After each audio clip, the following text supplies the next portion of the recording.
Have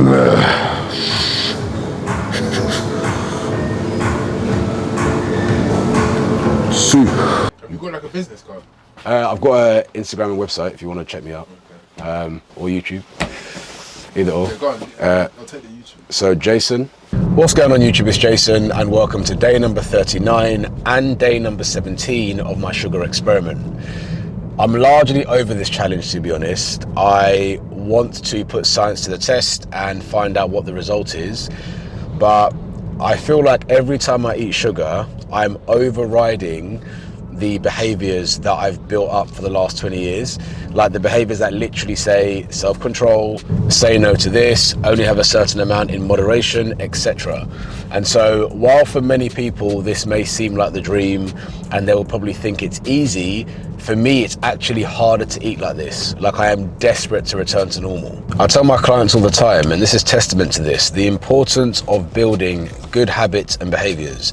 A person is a culmination of their habits and behaviors, whether good or bad. A lot of the time we look at someone who's overweight and we think, oh, they just like food too much. Probably not. If you look into their lifestyle, what you'll probably see is that they don't have self-control with food. They probably eat a lot of processed food. They're not as active. Their lifestyle as a whole will be very different to a person who stays in shape. So build those habits and behaviors. It's not just what you do, it's who you are. So we're gonna start with our flat dumbbell press. Really cannot be asked to be here today. Let's get in and get this done.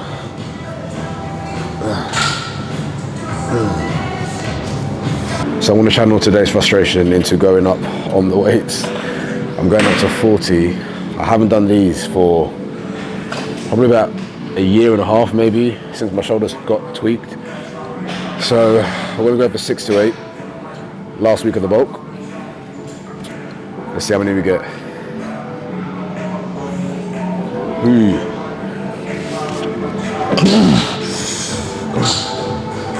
Hey.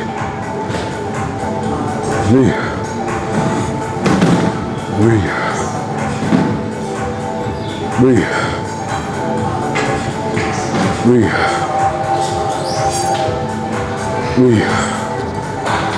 There's more. Come on.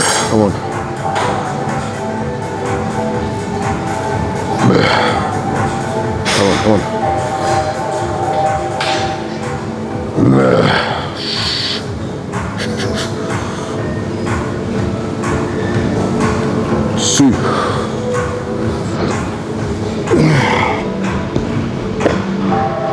Better.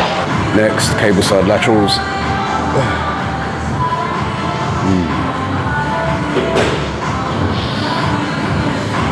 Seated rows.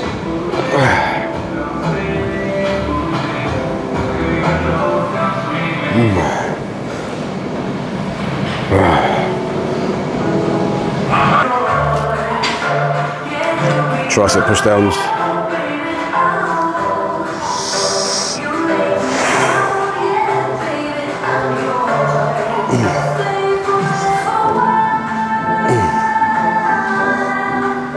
Seated dumbbell curls to finish.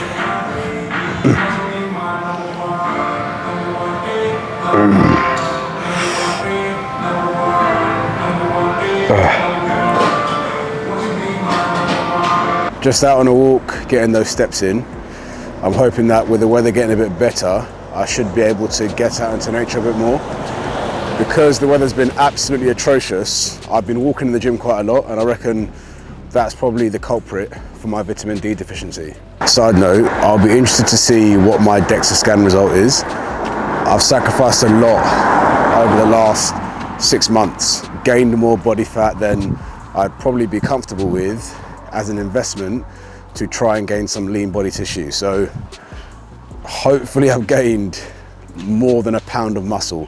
I'm not expecting much. As I said, I'm very advanced in terms of my training journey, and the deeper you go into your training journey, the less muscle you gain. So I can't remember whether or not I mentioned it, but after I get my DEXA scan result, that's gonna be the start of my shred. So there's gonna be an overlap with the sugar challenge, so I'll continue eating sugar up until day 30, but I think the last 8 days of the challenge, I will be on a shred. So when I'm shredding, my food doesn't really change. The structure stays largely the same, but the portions and the total calories come down. I'm off to get my trim. My hair is an absolute mess. I need to freshen up. Today's session was not a session that I wanted to do, but it's a session that I had to do. I've always told myself that the sessions when you can't be bothered count for double, because everybody shows up on the sessions when they can be asked and it's a nice day outside. The ones where you force yourself to go and you don't feel like it, those sessions, invaluable, because if you look at competitions, that's the difference. I know, for example, the guys that are going to be competing in October, some of them would have stayed at home today. Some of them would have stayed on the couch. That's the difference, right? When it comes to getting the edge, that's the difference. Also, teaching yourself consistency in one area where you decide not to compromise and you decide to follow through on the promises that you make to yourself, it makes it easy to apply that discipline in other areas. So, for example, I've posted 38 or 39 days in a row, which normally is about 4 months of posting in my normal 2-a-week schedule. But how was I able to do that? Well, because I set myself 5 sessions a week to do, and in a month, I never do less than 20. And so that skill, that discipline, I just apply it to another area and boom, we get things done. 2 things. Number 1, train yourself to do whatever it takes to get said goal achieved. And number 2, do not break promises that you make to yourself, whether that be setting your alarm or planning a training session. Make sure that if you make that promise to yourself, you execute. Have you got like a business card? I've got an Instagram and website if you want to check me out, or YouTube, either or. Yeah, go on. I'll take the YouTube. So Jason, I've used my transformations to then build the website, build a Google presence, build an Instagram, build a YouTube, and all of them works as like kind of service funnels to get people into my world. A website at least gives authority. It shows that you're established, that you're actually looking to build a business. Without a website in today's world, unless you've got a massive Instagram following, people won't take it seriously. At the moment, you're not selling yourself, you have to sell yourself. What's your social media? What, 0 posts? Yeah, I had posts, but they were Fudge. Of this. they were of myself, but then I deleted it. Don't forget, this is like, I've paid for courses, right? I think, oh, I'm helping a guy out who's passionate, maybe just a bit lost. 0 posts, no website. No, Come on next week. Come on next week. It's a joke. Sorry, I'm sorry. told you. It's a joke. You literally went the exact route of everything that I Well, said. at least he received it. That's a good thing. He received that one at least. Trim done. Woof. Fresh. Oh, come on. Honestly, Dan's trims, that's what I've been there. I've been with Dan now, must be about coming up to 9 years in October, I think. 2015, I think I went there first. The guy's consistency is up there with the best of them.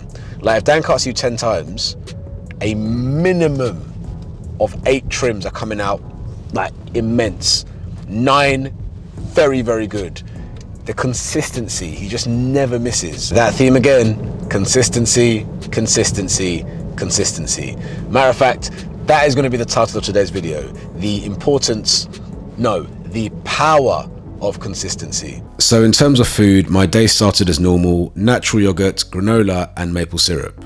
Next I had cinnamon grahams, well, curiously cinnamon. When I grew up, it was cinnamon grahams. Then I had 2 white chocolate cookies as my pre-workout snack. Post-workout, I had rice, salmon, broccoli and harissa paste. I can't bring myself to have rice plain. I have to have it with a stew, casserole or something. Then I had jollof, chicken breast, kale, spinach and shiitake. And then I finished the day with fruit. So in terms of scores on the doors, total calories today were 3,268. In terms of macro breakdown, protein was 150 grams, carbohydrates were 426 grams, fiber 27 grams, total sugars 149 grams, of which processed sugars 95 grams, fat 110 grams, and saturated fat 37 grams. So that is everything. I've got my final steroid interview tomorrow, and so I'm hoping I should be able to get something out on the weekend, but I'll keep you posted. Also, don't forget the power of consistency. Hope you enjoyed this video. Don't forget to like it if you did. Subscribe to my channel to follow me on this journey, and I'll see you again tomorrow.